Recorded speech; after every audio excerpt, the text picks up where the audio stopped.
Assalamualaikum warahmatullahi wabarakatuh. Kami dari kelompok 5, Akuntansi Lingkungan dan Laporan Keberlanjutan. Pada kesempatan kali ini akan menjelaskan tentang kinerja laporan keberlanjutan PT Timah Tbk. Sebelumnya perkenalkan, nama saya Vanessa Denovita dan 4 rekan saya, Devanka Brian Friandi Krismandayana, Lutfiah Putri Ayung Nintias, Jonathan Susanto, dan Reinhard Yongki Wijaya.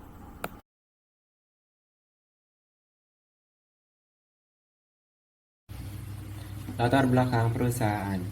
PT Timah Terbuka didirikan pada tahun 1976 berdasarkan Akta Nomor 1 tanggal 2 Agustus 1976 oleh Notaris Imam Fatimah SH yang diumumkan dalam Berita Negara Republik Indonesia Nomor 26 tanggal 1 April 1977. Tambahan Berita Negara Nomor 200 dan disetujui oleh Menteri Kehakiman Republik Indonesia dengan Surat Keputusan Nomor Y.A.5 garis miring 65 garis miring 17 tanggal 5 Februari 1977.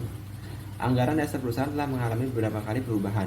Perubahan berdasarkan Akta Notaris Fathiyah Helmi SH nomor 75 tanggal 29 November 2017 mengenai rapat umum pemegang saham luar biasa atau RU PSLB, sehingga satu perusahaan menjadi perseroan terbatas dengan komposisi kepemilikan modal yang ditempatkan dan disetor penuh perusahaan per tanggal 30 Desember 2017 adalah PT Indonesia Asahan Aluminium Persero atau Inalum 65% dan pemegang saham publik 35%. Ringkasan laporan keberlanjutan. Tahun berdiri. PT Timah Terbuka didirikan pada tanggal 2 Agustus 1976. Jumlah karyawan per 30 Desember 2019 sesuai database divisi SDM, jumlah pegawai PT Timah tercatat sebanyak 4.561 orang, turun 1% dibandingkan 31 Desember 2018, yaitu sebanyak 4.520 orang, yang terdiri dari pegawai tetap. PT Timah tidak mempekerjakan pegawai dengan klasifikasi pekerja penuh dan pekerja lepas waktu. Sektor usaha. PT Timah Terbuka menghasilkan produk logam timah berkualitas tinggi dan bersertifikasi dan terdaftar di The London Metal Exchange atau LME dan Bursa Komoditi Derivatif Indonesia atau BKDAI. Selain itu, produk yang dihasilkan perseroan juga dilengkapi dengan sertifikasi produk Weight Analysis Certificate yang mengacu pada standar internasional, sehingga dapat diperdagangkan di pasar bursa logam, baik dalam negeri maupun internasional. PT Timah Terbuka merupakan produsen dan eksportir logam timah dan memiliki segmen usaha penambangan timah terintegrasi mulai dari kegiatan eksplorasi, penambangan, pengolahan hingga pemasaran. Jumlah revenue dalam jutaan rupiah. Berdasarkan komponennya, pada tahun 2019 logam timah berjumlah 17.725.824 rupiah. Sementara pada tahun 2018 berjumlah 9.745.714 rupiah. Tin soldier pada tahun 2019 berjumlah 341.711 rupiah. Pada tahun 2018 berjumlah 399.478 rupiah. Tin chemical berjumlah 335.017 rupiah. Pada tahun 2018 berjumlah 428.449 rupiah. Aluminium pada tahun 2019 berjumlah 316.223, sementara pada tahun 2018 kosong. Rumah sakit berjumlah 222.375 rupiah pada tahun 2019, sementara pada tahun 2018 242.066 rupiah. Real estate berjumlah 210.837 rupiah pada tahun 2019, pada tahun 2018 berjumlah 92.443 rupiah. Nikel pada tahun 2019 berjumlah 74.006 rupiah, sementara pada tahun 2018 berjumlah 79.601 rupiah. Jasa galangan kapal berjumlah 36.445 rupiah, sementara pada tahun 2018 berjumlah 29.326 rupiah. Lain-lainnya pada tahun 2019 berjumlah 178.000 rupiah, sementara pada tahun 2018 tidak memiliki sama sekali. Jumlah totalnya keseluruhan pada tahun 2019 berjumlah 19.302.617 rupiah, sementara pada tahun 2018 jumlah totalnya adalah Rp16.677. Jumlah revenue aset yang dimiliki. Pada tahun 2019, total aset yang dimiliki adalah 20 juta, maksud saya, Rp361.278. Pada tahun 2018, 15 juta, 220.965. Total presentasi pertumbuhan aset keseluruhannya adalah pada tahun 2019 33,77%, sementara pada tahun 2018 berjumlah 27,30%. Selanjutnya adalah analisis indikator pengukur skor kinerja lingkungan. Environment, terdapat 4 elemen. Yang pertama adalah material used by weight, atau jumlah materi yang digunakan selama proses produksi. PT Timah melakukan pengolahan biji timah menjadi logam timah melalui proses peleburan pada suhu tertentu, dengan menggunakan bahan penolong tertentu. Beberapa material dalam proses peleburan merupakan bahan daur ulang, sementara bahan penolong lainnya dipakai dalam satu kali proses. Pengolahan biji timah menjadi logam dilakukan melalui proses peleburan yang berulang, sehingga diperoleh logam timah dengan tingkat kemurnian yang tinggi, yakni 99,93%. Yang kedua yaitu direct energy consumption by primary activity, atau jumlah energi yang digunakan selama proses produksi. Dalam kegiatan operasionalnya, PT Timah menggunakan beberapa sumber energi, meliputi BBM jenis HSD atau High Speed Diesel dan MFO yaitu Marine Fuel Oil serta listrik. Dari berbagai sumber energi yang digunakan, bahan bakar minyak merupakan salah satu penyumbang biaya operasional produksi terbesar. Oleh karena itu, PT Timah selalu mengupayakan untuk melakukan efisiensi penggunaan bahan bakar fosil yang akan berdampak pada penghematan energi tidak terbarukan serta mengurangi polusi hasil pembakaran bahan bakar. Yang ketiga adalah total greenhouse gas emission by weight, atau jumlah emisi akibat proses produksi. PT Timah berkomitmen menekan dampak negatif efek rumah kaca dan kerusakan lapisan ozon akibat penggunaan berbagai jenis emisi, seperti CO2, emisi bahan perusak ozon atau BPO, dan emisi lainnya. Sumber utama emisi dari kegiatan operasional PT Timah adalah penggunaan peralatan tambang yang berbahan bakar fosil tidak terbarukan, seperti solar dan bensin, serta instalasi pembangkit listrik berbahan bakar diesel. Untuk mengurangi emisi ke udara yang disumbang oleh perseroan, PT Timah secara terus-menerus berupaya untuk mengurangi produksi emisi gas rumah kaca. Salah satu upaya yang dilakukan adalah melakukan efisiensi penggunaan energi di setiap unit kerja dan setiap lini kegiatan perusahaan. Yang keempat adalah total water withdrawal, atau jumlah air yang digunakan selama proses produksi. PT Timah senantiasa menjaga volume air yang diambil dari sumber-sumber di bawah ambang batas penggunaan yang telah diatur. Hal ini dilakukan untuk menjaga keseimbangan dan kelestarian sumber air yang digunakan dalam jangka waktu lebih lama, serta mengurangi dampak risiko terhadap ekosistem sekitar pertambangan. Elemen selanjutnya dalam pengukuran skor indikator laporan keberlanjutan ada elemen learning and growth.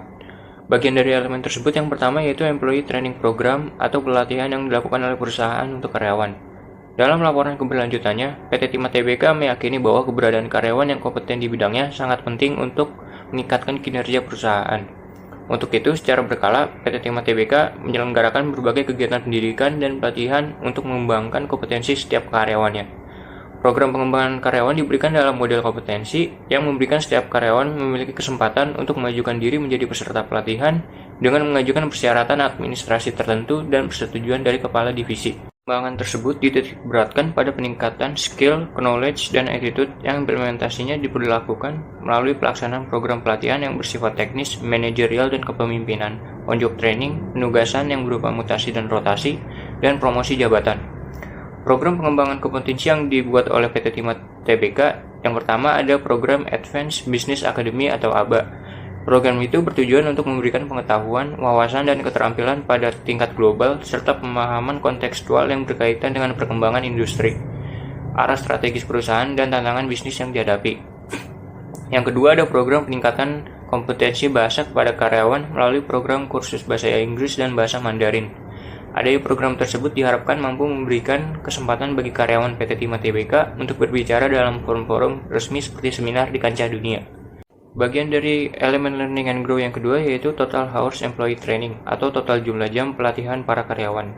Secara berkala, PT Timah Tbk menyelenggarakan berbagai kegiatan pendidikan dan pelatihan untuk mengembangkan kompetensi setiap karyawannya.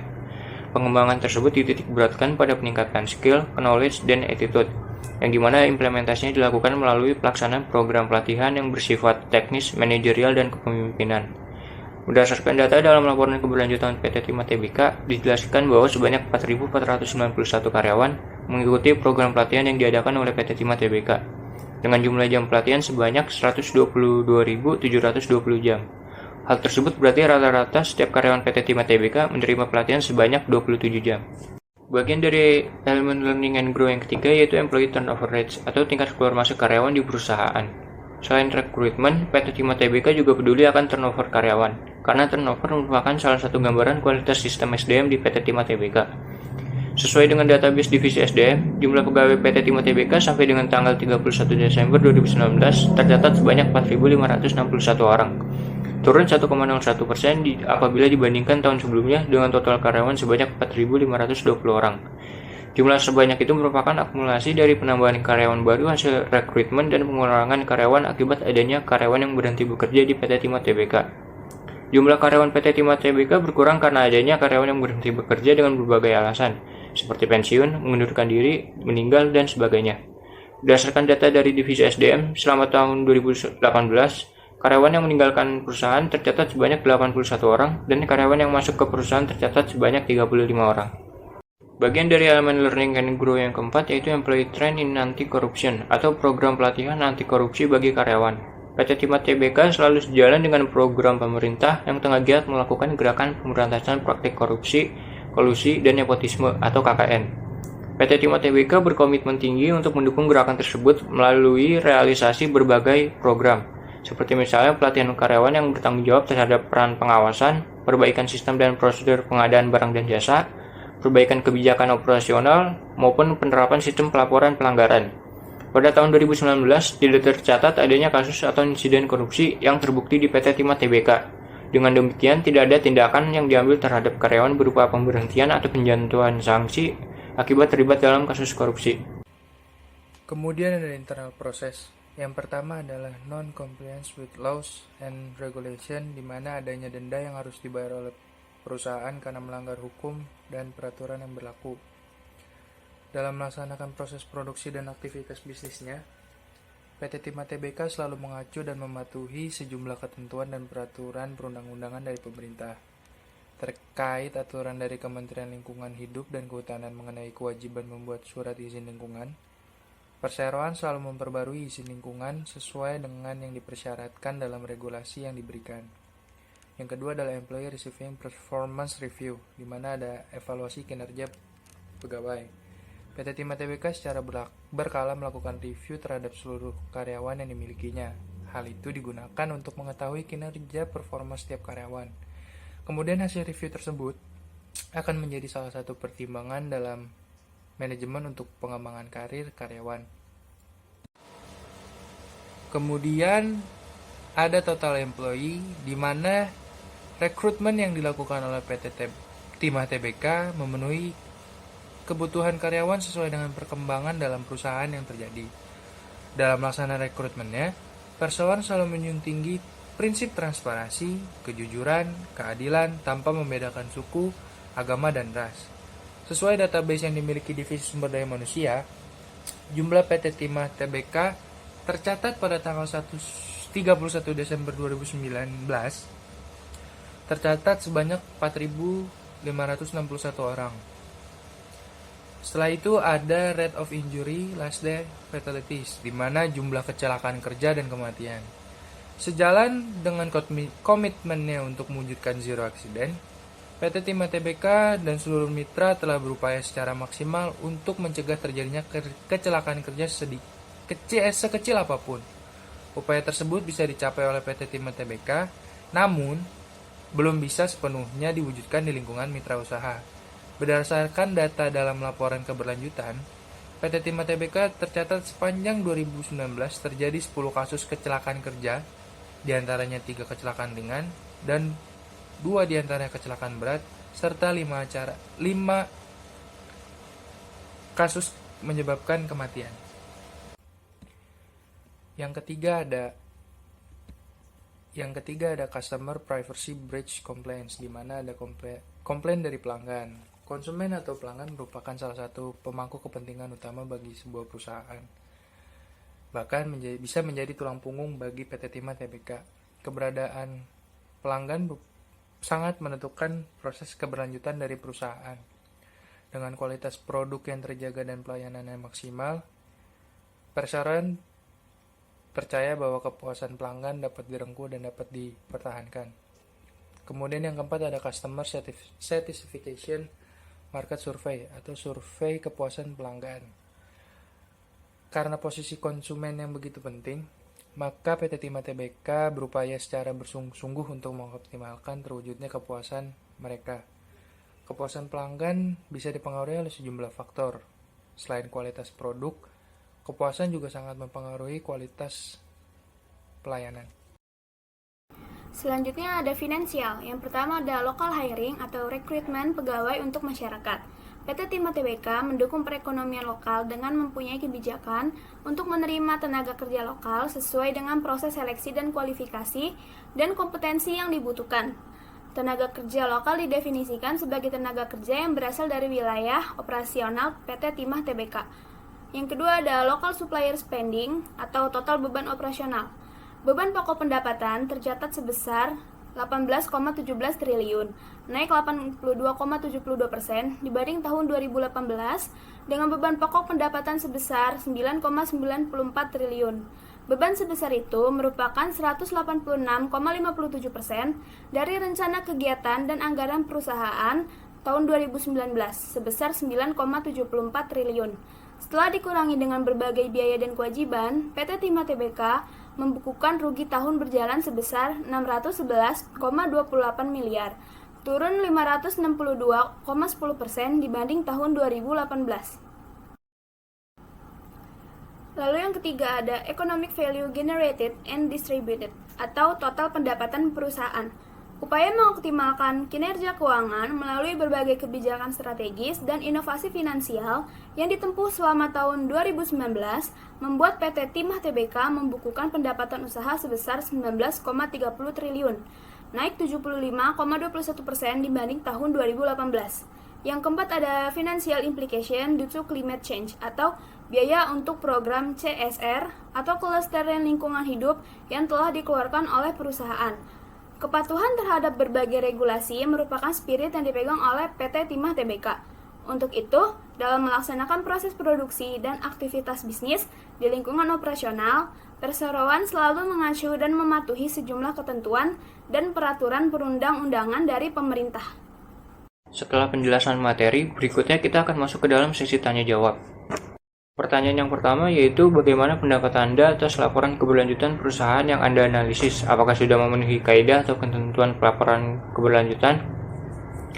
Menurut saya, laporan keberlanjutan perusahaan PT Timah Tbk sudah memenuhi kaidah dan ketentuan dalam pelaporan keberlanjutan. Karena dalam laporan keberlanjutan dari PT Timah Tbk berisi dampak ekonomi, lingkungan, dan sosial yang disebabkan oleh kegiatan operasional sehari-hari. Dan di dalam laporan keberlanjutan PT Timah Tbk juga ditampilkan nilai-nilai dan model tata kelola perusahaan yang menunjukkan hubungan antara strategi dan komitmen perusahaan terhadap ekonomi global berkelanjutan. Dalam laporan keberlanjutan PT Timah Tbk juga sudah mengikuti prinsip dalam Sustainability Report yang dipaparkan dalam Global Reporting Initiative, yaitu transparansi, akuntabilitas, responsibilitas, independensi, dan kewajaran. Pertanyaan kedua, menurut Anda, apakah kesulitan terbesar perusahaan dalam melaksanakan laporan keberlanjutan? Menurut kami, kesulitan perusahaan dalam melaksanakan laporan keberlanjutan yaitu biayanya. Karena dalam melaksanakan laporan keberlanjutan, sebuah perusahaan membutuhkan biaya lebih karena pembuatan laporan membutuhkan pihak ketiga. Selain itu, dari biaya menurut kami, kesulitan dalam melaksanakan laporan keberlanjutan itu perlu adanya pemahaman untuk mengevaluasi dan menilai yang dalam dan luas tentang konteks keberlanjutan sebuah perusahaan. Kemudian soal nomor 3, apa saran yang diberikan kepada perusahaan dalam membuat laporan keberlanjutan? Saran dari kelompok kami untuk perusahaan dalam membuat laporan keberlanjutan yaitu agar selalu terus mengikuti pedoman dan panduan dari laporan berkelanjutan agar mendorong tingkat transparansi dan konsistensi yang diperlukan untuk membuat informasi. Jadi informasi yang disampaikan dapat berguna dan dapat dipercaya oleh masyarakat. Selain itu, kami menyarankan agar perusahaan membuat laporan keberlanjutan yang memenuhi 3 aspek utama, yaitu sosial, ekonomi, dan lingkungan. Hal tersebut bertujuan agar membantu dalam pemahaman dan pengelolaan dampak dari pengembangan keberlanjutan terhadap kegiatan dan strategi organisasi perusahaan PT Timah Tbk. Menurut saya, prospek laporan keberlanjutan di Indonesia untuk tahun-tahun ke depan akan semakin dibutuhkan. Hal tersebut dikarenakan seiring dengan meningkatnya pertumbuhan ekonomi dan kemajuan yang sangat pesat dalam bidang industri dan teknologi, hal tersebut akan menuntut adanya penggunaan secara intensif sumber daya alam maupun sumber daya manusia. Sehingga, laporan keberlanjutan akan sangat diperlukan di Indonesia untuk memeriksa pelaksanaan dan penerapan pengelolaan lingkungan, ekonomi, dan sosial yang ada, dengan tujuan untuk memastikan pertanggungjawaban perusahaan kepada masyarakat luas atas apa yang telah dilakukan dan dampak program yang ditimbulkan bahwa perusahaan tersebut memenuhi seluruh persyaratan yang berkaitan dengan perlindungan lingkungan, sosial, ekonomi yang ditetapkan oleh peraturan hukum. Selain itu, adanya laporan keberlanjutan akan membantu perusahaan dalam mengukur dan mengomunikasikan dampak yang dihasilkan dari segi ekonomi, lingkungan, sosial, dan performanya di mata pemerintahan maupun masyarakat, sehingga adanya laporan keberlanjutan akan menjadi kunci bagi perusahaan untuk menggambarkan perencanaan dan dampak yang dihasilkan, baik positif maupun negatif dalam kegiatan usahanya. Dengan begitu, maka prospek audit lingkungan akan semakin dibutuhkan untuk tahun-tahun ke depannya. Sekian presentasi dari kami. Mohon maaf bila terdapat kesalahan dalam penuturan katanya. Semoga dengan adanya presentasi ini dapat menambah ilmu dan wawasan bagi yang menontonnya. Terima kasih dan sampai jumpa pada presentasi selanjutnya.